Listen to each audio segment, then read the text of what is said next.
On January 16, 1920, the Great American Bender came to an end when the Volstead Act was signed into law and became the 18th Amendment to the Constitution. So began the Great Prohibition era, brought on in part by a decades-old grassroots temperance campaign organized largely by women that had already succeeded in banning liquor in 25 states. Now the entire country would go dry. Everywhere, law enforcement officials set about enforcing prohibition by tracking down stills and stashes and disposing of them.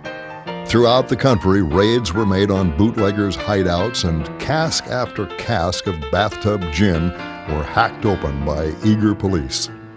Unfortunately, prohibition had many unintended consequences. For one thing, it divided the country between dries and wets, those who supported or opposed the 18th Amendment. For another, crime soared as people turned to bootleggers to obtain their liquor. Supplying alcohol to a thirsty populace soon became the province of organized criminal syndicates, led by some of the most notorious figures in American history.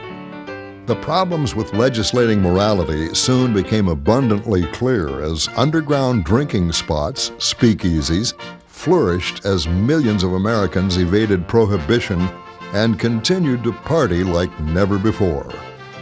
The glamour of the speakeasies proved a powerful attraction, and later research showed that more people drank during the 1920s than before Prohibition.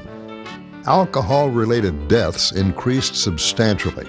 In New York City alone, 700 people died in 1927, as opposed to only 84 in 1920.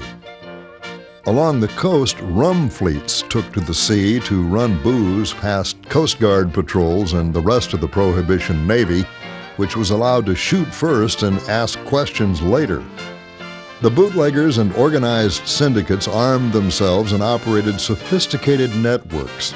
Some, such as crime lord Al Capone, made tremendous fortunes during Prohibition. In one 3-year period, illegal alcohol sales topped $15 million. Around the nation, local district attorneys struggled with a glut of prohibition cases, which sometimes took up over 50% of their time. Law enforcement was costing the country millions.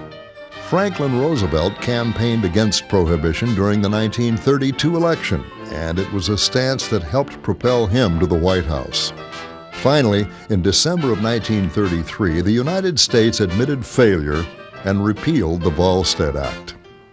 Prohibition, with all its lofty moral goals, had at last come to an end.